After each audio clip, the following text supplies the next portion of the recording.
Hoje tem a segunda reportagem da série dedicada a Santa Catarina de Alexandria.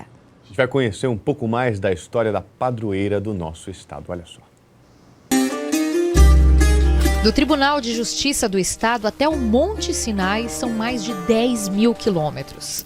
Apesar da distância, Santa Catarina e Egito compartilham uma relíquia.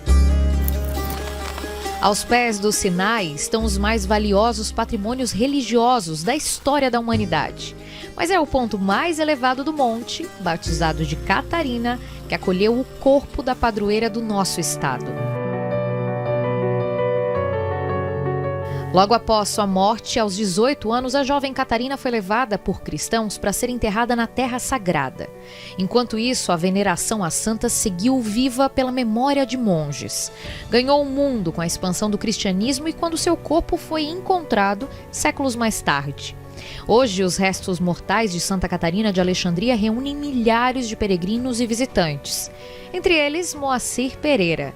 O jornalista e escritor viu de perto o mosteiro que leva o nome da Marte cristã. A pequena capela com mosaicos bizantinos maravilhosos que existe lá no mosteiro do Monte Sinai. A partir da transferência, era a pequena capela, transferência dos restos mortais de Santa Catarina para o Monte Sinai, e aí então começou-se a construção do mosteiro, que hoje é uma baita fortaleza que está lá há mais de 500 anos. Com um detalhe, Bárbara, muito significativo, é o único mosteiro da história do cristianismo inteiramente preservado.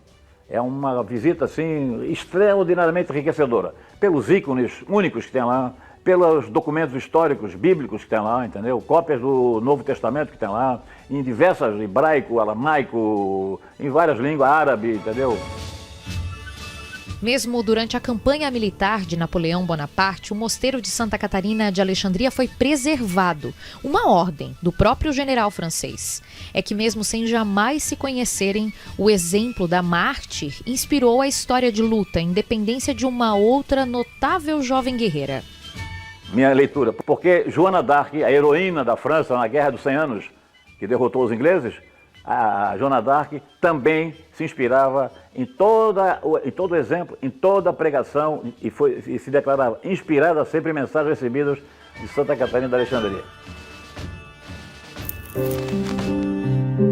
A devoção popular cresceu à medida que testemunhos de milagres vinculados à santa se multiplicaram.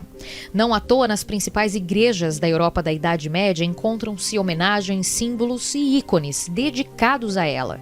Nas referências brasileiras, a mais emblemática imagem de Santa Catarina de Alexandria está na Catedral Metropolitana de Florianópolis.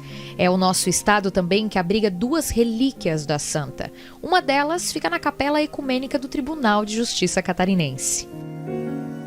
Iniciou uma primeira tratativa da Igreja Ortodoxa com o governo do estado para que se trouxesse algum objeto pessoal dela, algum objeto relacionado à cultura dela, né, junto ao Monte Sinai, onde ela estava enterrada. Vieram 2 pedaços da costela dela, o outro ele se encontra na igreja São Nicolau.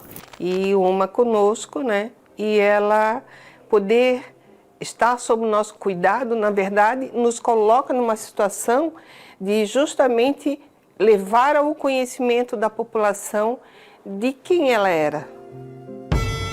Relíquias são objetos ou partes do corpo de santos e beatificados, preservados para a veneração dos fiéis. Por regra, devem ser abrigados em solo sagrado. O estado de Santa Catarina é a única instituição civil não religiosa no mundo que abriga uma herança e testemunho de tal relevância. Nessa época do ano, a relíquia costuma ser transportada para a Igreja São Nicolau, no centro da capital, para as celebrações de Santa Catarina de Alexandria. Como a gente está falando de um objeto sagrado com mais de 1.700 anos, ela tem um mais alto grau de segurança, ou seja, só pode ser transportada das dependências do judiciário pelas mãos exclusivamente de sacerdotes arquimandristas ou bispo da Igreja Ortodoxa Grega. Um acordo feito entre o governo do estado e a Igreja Ortodoxa lá no ano de 2000. Além de toda a segurança no transporte, quando ela não está exposta aqui no TJ, ela fica dentro de um cofre. O presente sagrado é fruto de uma missão catarinense e negociações que levaram cerca de um ano. Em 2000, a comitiva catarinense, liderada pelo então governador Espiridião Amin, viajou de Florianópolis ao Egito. Lá, o grupo conheceu relíquias, documentos e manuscritos seculares guardados pelos monges que administram o mosteiro de Santa Catarina de Alexandria. Foi um conjunto de circunstâncias. Nós não tínhamos nenhuma placa de Santa Catarina, nenhuma imagem de Santa Catarina na rua, em lugar algum, nem em Florianópolis e, pelo que eu saiba, nem em nenhum lugar de Santa Catarina, do estado. Temos a igreja de Santa Catarina de Alexandria, dos jesuítas, temos a imagem de Santa Catarina de Alexandria na catedral, mas Santa Catarina não é uma pessoa apenas religiosa.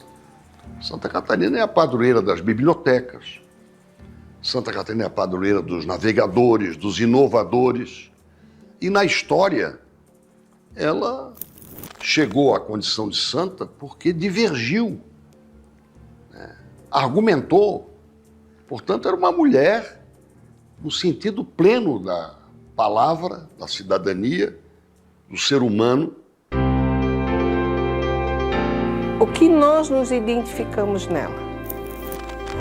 Nós nos identificamos na mão do oleiro, nós nos identificamos na mão do artista, no olhar que cada um tem sobre ela.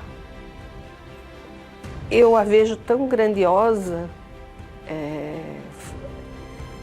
ela toma espaço, ela vive entre a gente.